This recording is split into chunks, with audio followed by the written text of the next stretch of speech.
உள்ளாட்சி தேர்தல் தனியா போகணும். அதே போலதான் லோக்சபா தனியா போகணும். ஏதோ தனிப்பட்ட முறையில் எனக்கும் இன்னொரு கட்சிக்கும் பிரச்சனை இல்லைங்க. பாரதிய ஜனதா கட்சி ஒரு தமிழர் அடையாளத்தோடு களத்தில் இருந்தால் மட்டும்தான் அது தமிழர் நலத்தை முன்னிறுத்தக்கூடிய கட்சியாக இந்திய அடையாளத்தோடு இருக்க முடியும் என்கின்ற ஒற்றை நம்பிக்கை மட்டும்தான். டங்ஸ்டன் பிரச்சனையாக இருக்கட்டும், அதை கத்தி கூச்சல் போடாம அதை பொறுமையாக ஒரு இடத்திற்கும் சென்று நம்முடைய கட்சி அதை நம்ம சரி செஞ்சு கொடுத்தோம். மீத்தேன் ஹைட்ரோ கார்பன் திட்டமாக இருக்கட்டும், நிலக்கரி சுரங்கம் திட்டமாக இருக்கட்டும், எதாக இருந்தாலும் கூட, ஏன் மேகதாத்து அணையில இன்னைக்கு கர்நாடகாவில் எப்படி டி.கே. சிவகுமார் அவர்கள் சொல்றாங்களோ அன்னைக்கு நாங்கள் அணை கட்டியே தீர்வோம் என்று சொன்ன பொழுது தமிழ்நாட்டினுடைய பாரதிய ஜனதா கட்சி கர்நாடகால ஆட்சியில் இருந்த நம்முடைய பாரதிய ஜனதா கட்சி அன்னைக்கு எதிர்த்து நாம உண்ணாவிரதம் தஞ்சாவூர்ல இருந்தோம். எப்பொழுதும் எந்த உரிமையும் விட்டுக் கொடுக்கல. அதே நேரத்தில் அந்த கான்ஃபிளிக்ட பொறுத்த வரைக்கும் கத்தி கூச்சல் போட வேண்டும் என்கின்ற அவசியம் இல்லை. பொறுமையாக பாந்தவியமா பேசி நம்ம உரிமையை விட்டுக் கொடுக்காம செயலாற்ற முடியும் என்பதை ஒரு நாளும் கூட எனக்கு கிடைத்த பொறுப்புகள்ல உங்களுக்கு நான் அதை காட்டிக்கிட்டே தான் வந்திருக்கேன். அதனால இன்னைக்கு திரு மோடி ஐயா அவர்கள் மீது மிகப்பெரிய ஒரு மரியாதை வைத்திருக்கக்கூடிய மனிதன், நாட்டினுடைய பிரதமர், இந்த நாட்டை பாதுகாத்துக் கொண்டிருக்கக்கூடிய மனிதர். ஆனா ஒரு லெவல் வரும் பொழுதுங்க, இந்த சின்ன சின்ன பிரச்சனைகள் அப்படியே சேர்ந்து வரும் பொழுது தொடர்ந்து நாமும் அவர்களுக்கு பிரச்சனையாக இருக்கக்கூடாது. ஒரு பிரச்சனையை எடுத்துட்டு போய் இங்க பாருங்க இந்த பிரச்சனை, இந்த பாருங்க இந்த பிரச்சனை, இந்த பாருங்க அந்த பிரச்சனை, ஒரு அளவுக்கு தாங்க நம்ம சொல்ல முடியும். அதனாலதான் பொறுமையாக பாரதிய ஜனதா கட்சியினுடைய முக்கிய தலைவர்களை பார்த்து மிக பொறுமையாக, இது இன்னைக்கு கான்வர்சேஷன் 3 நாளா நடக்கலைங்க. இதை கிட்டத்தட்ட நான் 1 ஆண்டு காலமாக பாரதிய ஜனதா கட்சியினுடைய தலைவர்கள்ட்ட சொல்றேன். 18 மாதங்களாக எனக்கு இருக்கக்கூடிய கருத்து வேறுபாடுகளை மிக பொறுமையாக, வெளியில கத்தி கூச்சல் போடாம மிக பொறுமையாக 18 மாதங்களாக எல்லா இடத்துலையும் சொல்லிக்கிட்டே வர்றேன். டிசம்பர் 4ஆம் தேதி பாரதிய ஜனதா கட்சிக்கு சொன்னேன், நான் கட்சியிலிருந்து வெளியே செல்ல இருக்கின்றேன், இன்னைக்கே உங்களை நான் தயார்படுத்த விரும்புறேன். அதனால நீங்க நாளைக்கு நான் எடுத்தோம் கவுத்தம் ஒரு முடிவெடுப்பதாக நீங்கள் நினைக்கக்கூடாது. டிசம்பர் 4, 2024 25 பாரதிய ஜனதா கட்சிக்கு சொல்லியிருந்தேன். தேர்தல் பணியை முடித்துவிட்டு செல்ல வேண்டும் என்று சொல்லியிருந்தார்கள். அதுவும் இந்த கட்சியினுடைய ஒரு உண்மை தொண்டனாக கட்சி சொல்லியிருக்கிறாங்க, தேர்தல் பணியை முடித்துவிட்டு மே கடைசி வரை நம்முடைய பணியை செய்துவிட்டு தான் வெளியே வரணும் அப்படின்னு. அடுத்து நாம் என்ன செய்ய போறோம்? அடுத்து நாம் இதெல்லாம் பேசிட்டோம், பழச பேசிட்டோங்க, இருந்ததை பேசிட்டோம். அடுத்து ஆனந்தமாக அன்போடு தமிழ்நாட்டில் ஒரு அரசியல் இயக்கத்தை நாம் துவங்க இருக்கின்றோம்.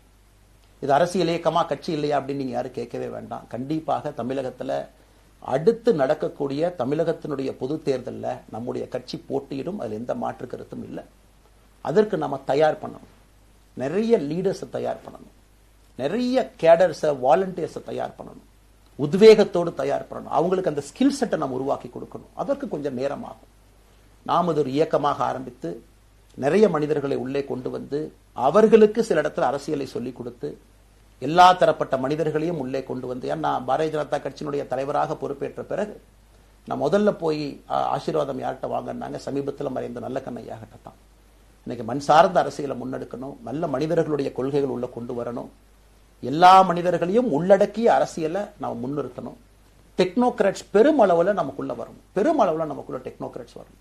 இன்னைக்கு அமெரிக்கா போறோம், யூரோப் போறோம், அங்க போய் நமக்கே எவ்வளவு பெருமையா இருக்கு. ஒரு மிகப்பெரிய நிறுவனம் நிவிடியா எடுத்துக்கங்க, மைக்ரான் எடுத்துக்கங்க, சாம்சங் எடுத்துக்கங்க, இன்டெல் எடுத்துக்கங்க, அங்க இருக்கக்கூடிய இன்ஸ்டாகிராம், ஃபேஸ்புக், கூகுள், ஆல்பபெட் பார்க்கும் பொழுது வைஸ் பிரசிடென்ட் பாத்தீங்கன்னா ஒரு தமிழன் அங்க உட்கார்ந்து இருக்கிறான். இந்தியன் என்கின்ற அடையாளத்தோடு அங்கே ஒரு தமிழன் அமர்ந்திருக்கின்றார்.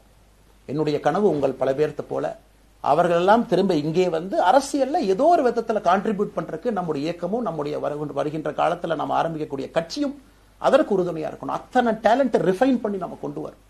தமிழ்நாட்டினுடைய வளர்ச்சிக்கு எல்லோரையும் நாம பயன்படுத்தணும். இதுல எங்கேயுமே கூட நான் பெரிது நீ பெரிது என்று இருப்பதை விட ஒரு வளர்ந்த பாரதம், இந்தியா உலகத்துல மிக முக்கியமான இடத்துல அந்த பாரதம் வந்து அமரும் பொழுது முதன்மை மாநிலமாக தமிழகத்தை கொண்டு வந்து நிறுத்த வேண்டிய பொறுப்பு நமக்கு இருக்கு. அதற்கு நம்முடைய பொலிட்டிக்கல் கிராமர், பொலிட்டிக்கல் லாங்குவேஜ் எல்லாமே நம்ம மாத்தணும். நம்ம பேசக்கூடிய விஷயம். அடுத்து இன்னொன்னு கேட்கறாங்க, நான் கமெண்ட் வர அப்படியே நான் பேச ஆரம்பிக்கிறேன். தமிழ்நாட்டில் இன்னைக்கு ஒரு அரசியல் கட்சி வேணுமான்னு கேட்டீங்கன்னா கண்டிப்பா வேணும், அது எந்த மாற்று கருத்தும் இல்லை.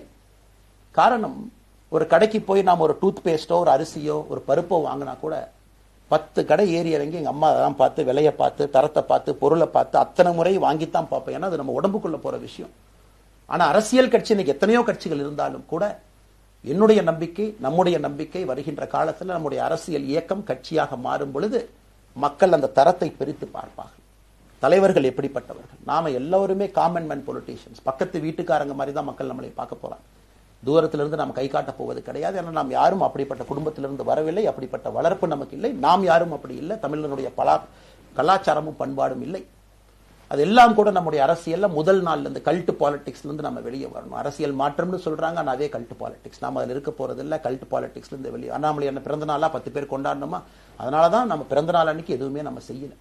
என்னுடைய பிறந்த நாள் என்பது உங்கள் பிறந்த நாளை போல ஒரு நாள். நான் அரசியல் வருவதை என் பிறந்த நாளை எப்பவுமே கொண்டாடினது கிடையாது. அரசியல் வந்ததுக்காக சில பேர் போஸ்ட் அடிச்சு ஒட்டுறான். அந்த கலாச்சாரத்தையும் உடைக்க வேண்டும் என்பதற்காகத்தான் நேற்று நம்ம எதுவுமே பேசலைங்க. இன்னைக்கு நம்ம பேசுறோம். இந்த கல்ட் பாலிடிக்ஸ்ல இருந்து வெளியே வரணும். ஒரு காமன் மேன் பாலிடிக்ஸை முன்னிறுத்தணும். சமரசம் இல்லாத கொள்கை இருக்கக்கூடிய இயக்கமாக அது கட்சியாக முன்னாடி வரணும். அவ்வளவு குவாலிட்டியான லீடர்ஸை நம்ம பில்ட் பண்ணணும். ஒரு முதலமைச்சர் தமிழகத்தை மாற்ற முடியுமான்னு கேட்டீங்கன்னா கண்டிப்பா முடியாது. முதலமைச்சர் இருக்கக்கூடிய 35 கேபினெட் அமைச்சர்கள் மாற்ற முடியுமான்னு கேட்டா கண்டிப்பா முடியாது. 234 சட்டமன்ற உறுப்பினர்கள் மாற்ற முடியுமான்னு கேட்டா முடியாது. 39 பாராளுமன்ற உறுப்பினர்கள் மாற்ற முடியுமான்னு கேட்டீங்கன்னா முடியாதுங்க. அவர்களோடு உள்ளாட்சி பிரதிநிதிகளாக இருக்கக்கூடிய கிட்டத்தட்ட 30,000க்கும் மேற்பட்ட பிரதிநிதிகள், பஞ்சாயத்து தலைவரிலிருந்து ஆரம்பித்து கவுன்சிலரிலிருந்து ஒரு கார்பரேஷன் கவுன்சிலரிலிருந்து மேயரிலிருந்து, நம்முடைய நோக்கம் எல்லா இடத்துலையும் கிளீன் பாலிடிக்ஸ் கொண்டு வரும். எல்லா இடத்துலையும் கிளீன் கவர்னன்ஸ் கொண்டு வரும். எல்லா